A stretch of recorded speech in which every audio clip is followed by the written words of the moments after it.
So I'm hearing a lot of talk lately about the pro-life, pro-choice disagreement, and obviously there's a lot of stuff going on social media and all this stuff, and it's a big controversy, and everybody's disagrees, and it's a really hot topic. So like lots of people get upset about this. So I'm not really going to give my personal opinions too much on this video, but what I just wanted to point out was the extreme inconsistency that I see with Christians. So most of my friends on Facebook are Christians, and I totally respect Christians. I'm not like attacking them in any way. But here's my point. If you are a Christian, and most likely, I'm going to say most likely, you should be 100% pro-choice. And I don't see how you can get around this. So philosophically, now I know some objections to what I'm about to say, but I don't think they work.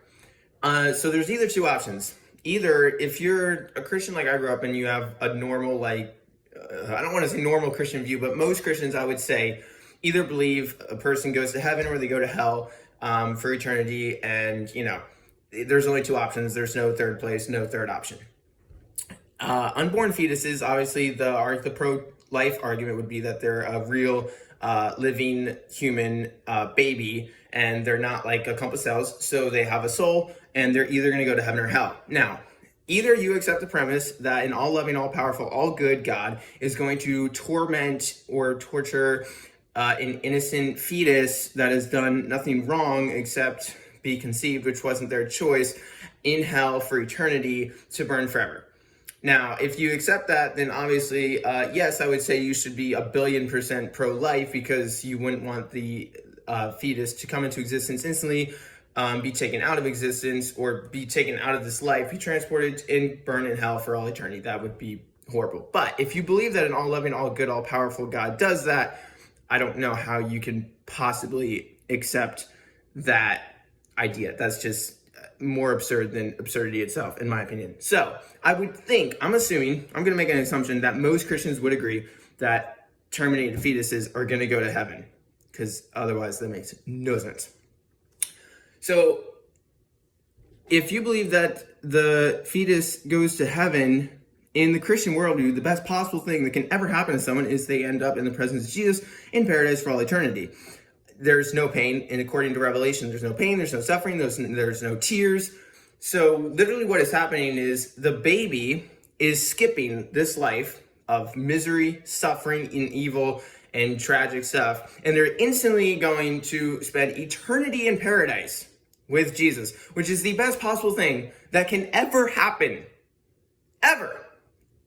And that's what they get to do by being aborted. Now, if the fetus is born, according to Jesus, narrow is the way and small is the gate that leads to life, and few there be that find it, but wide is the gate and broad is the way that leads to destruction, and many enter through it. So according to Jesus himself, the majority of people are going to hell, which is interesting that God creates a world where the majority of people are going to hell, but I don't know. I didn't make the rules. So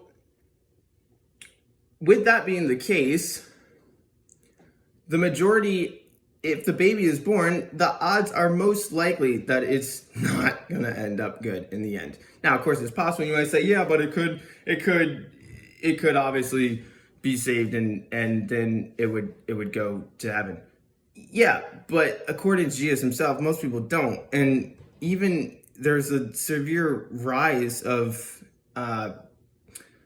less religiosity among the younger generation today. And even if that was true, it still is going to go through a lot of pain and suffering in this world. So anyway you look at this, it doesn't work out good. So, having said that, with the pro-choice movement, if the baby is terminated, it immediately gets an eternity in paradise, which is the best thing that could ever happen.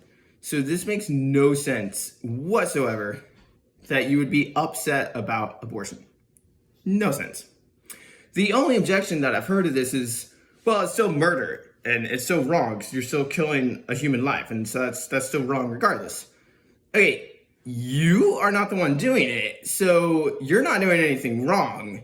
Yeah, you could make the argument that a wrong, quote unquote, is still being committed, but Why does that matter? Because ultimately, the best possible outcome ever for that baby is being accomplished, and that is it's spending eternity with Jesus. So that really shouldn't matter because you're not the one doing it. So why do you care? It's if you really care about the fetus, the best possible outcome for the fetus is what's happening. So I really just don't understand that. And then the other point was, if you read Ecclesiastes, Solomon was definitely not pro-life. Ecclesiastes chapter 4, again, I looked and saw all the oppression that was taking place under the sun. I saw the tears of the oppressed, and they have no comforter. Power was on the side of their oppressors, and they have no comforter. And I declared that the dead who had already died are happier than the living who are still alive. But better than both is the one who has never been born, who has not seen the evil that is done under the sun. And the more I live, the more I'm starting to agree with that. You know, it's better to not be born. It's just because then you have no regrets. You can't go through any pain and suffering.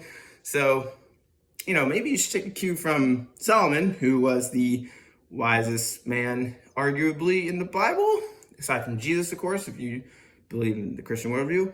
I would say, yeah, it's better that the baby's not born, biblically speaking. Now, that's not even necessarily my opinion. I'm not giving my personal opinions. I'm just saying from the Christian worldview, I don't understand the pro-life movement. Unless you think that fetuses are tormented in hell for eternity, which then arguably you have the most insanely wicked God imaginable to the human brain.